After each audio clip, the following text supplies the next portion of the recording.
জানেন মা, আজকে আপনার মেয়ে কি করেছে? কি করেছে শিরিন? তোমার সাথে কোনো বিয়াদবি করেছে? না মা, শিরিন আজকে ওই বটগাছের নিচ দিয়ে এসেছে এবং শাকচুন্নিকে অনেক কথা শুনিয়ে দিয়ে এসেছে। এ কি করেছিস মা? শাকচুন্নি আছে ওই গাছে। শাকচুন্নি যদি তোর কোনো ক্ষতি করে দিত তখন কি হতো? কি যে বলো মা, ওসব কুসংস্কার আমি বিশ্বাস করি না। তোমাদেরও বিশ্বাস করা উচিত না। শিরিন, মা আমি এমনি এমনি বলছি না, এ সব কিছুই সত্যি। আমার শাশুড়ি মা বলেছে ওই শাকচুন্নিটা মানুষকে অনেক বিরক্ত করত। মা, আমি এতটা পথ হেঁটে আসলাম শ্বশুর বাড়ি থেকে। তোমার তো উচিত আমাকে একটু বিশ্রাম নেওয়ার ব্যবস্থা করা। আর তুমি আমাকে এখন শাকচুন্নির গল্প শোনাচ্ছ? শিরিনের এমন কথা শোনার পর শিরিনের মা আর কিছু বলে না। এভাবে দেখতে দেখতে দুদিন কেটে যায়। এদিকে শাকচুন্নি বটগাছে বসে ভাবতে থাকে, ইস, আমি যদি ওই নতুন বউটার মতো হতে পারতাম তাহলে কতই না ভালো হতো।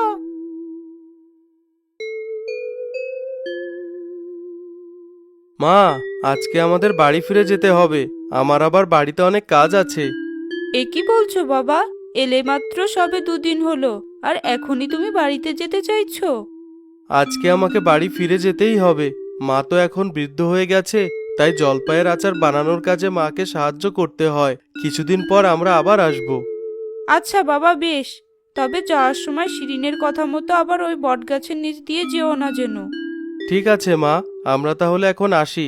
আপনি চিন্তা করবেন না।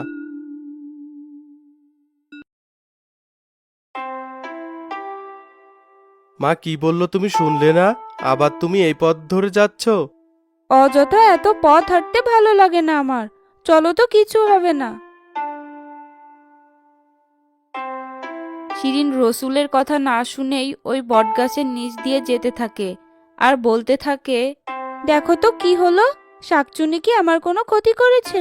শুধু শুধু তুমি আমাকে এই পথ দিয়ে আসতে নিষেধ করেছিলে। এদিকে শাকচুন্নি ওই বটগাছটায় বসে সবকিছু দেখছিল। আরে, এই তো সেই নতুন বর আর বউটা দেখছি।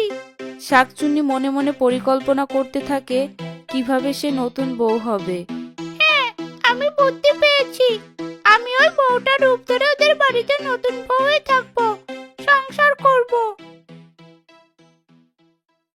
যখন শিরিন এবং রসুল যেতে থাকে তখন শাকচুন্নি তার জাদুর বলের দ্বারা একটি ঘূর্ণি বাতাস দেয়। বাতাসে রসুল এবং শিরিন চোখে কিছুই দেখতে পায় না। এই সুযোগে শাকচুন্নি শিরিনকে তুলে নিয়ে যায় গাছের উপরে। আরে, এসব আমি কি দেখছি? এ তো দেখছি সত্যিকারের শাকচুন্নি। আমাকে ছেড়ে দাও, ছেড়ে দাও। রসুল আমাকে বলেছিল, মাও আমাকে বলেছিল এই শাকচুন্নির কথা। আমি তাদের কথা শুনিনি। আমাকে মেরো না, আমাকে ছেড়ে দাও। আমি তোকে মারবো না। তোকে এই বটগাছে আটকে রেখে আমি রসুলের সংসার করব। তোর থেকে আমি অনেক ভালো ঘরের কাজকর্ম করব। বাঁচাও, কেউ আমাকে বাঁচাও। আমাকে ছেড়ে দাও শাকচুন্নি, আমার সংসার নষ্ট করো না। তুই যতই চিৎকার করিস না কেন, তোর কথা কেউই শুনতে পাবে না, কারণ আমি এমন জাদু করে দিয়েছি যে তোকে কেউ দেখতেই পাবে না।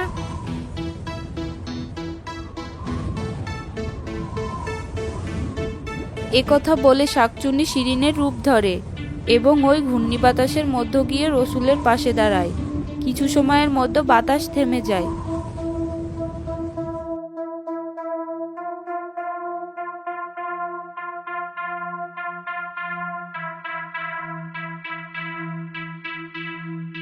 তোরা এসেছিস রসুল? সবে মাত্র দুদিন হলো নতুন শ্বশুর বাড়ি গিয়েছিস, এত তাড়াতাড়ি ফিরে এলি যে? কি যে বলো মা, তোমার এখন বয়স হয়েছে, আর তোমার এই শরীরে একা হাতে কাজ করতে দিই কিভাবে? তাই ভাবলাম তাড়াতাড়ি বাড়ি ফিরে আসি, তোমার কাজে সাহায্য করতে পারবো। মা, সংসারের বাকি কাজগুলো দিন, আমি সব করে দিচ্ছি। বৌমা, তুমি নতুন এ বাড়িতে এসেছো আর এত কাজ তুমি একা হাতে করতে পারবে না মা। রান্না আমি করছি। কোনো প্রয়োজন নেই মা, সব কাজ আমি করে দিচ্ছি। এদিকে শাকচুন্নি তার জাদু শক্তি দিয়ে বাড়ির সব কাজ মুহূর্তের মধ্যে করে ফেলে।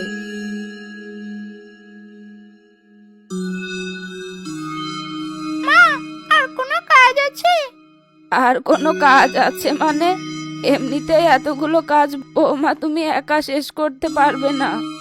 সব কাজ শেষ মা, আমি সব কাজ একা একা করে দিয়েছি। তাহলে এখন আমি নিজের ঘরে যাই, রসুল আসলে ওকে ভাত খেতে দেব। কেমন যেন সবকিছু গোলমেলো মনে হচ্ছে। এত কাজ বৌমা একা হাতে করলো কিভাবে?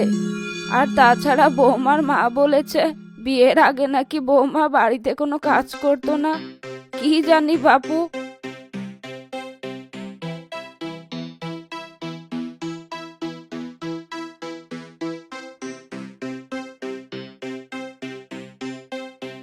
এরপর রসুল এবং বুড়িমা লুকিয়ে লুকিয়ে শিরিনকে দেখতে থাকে।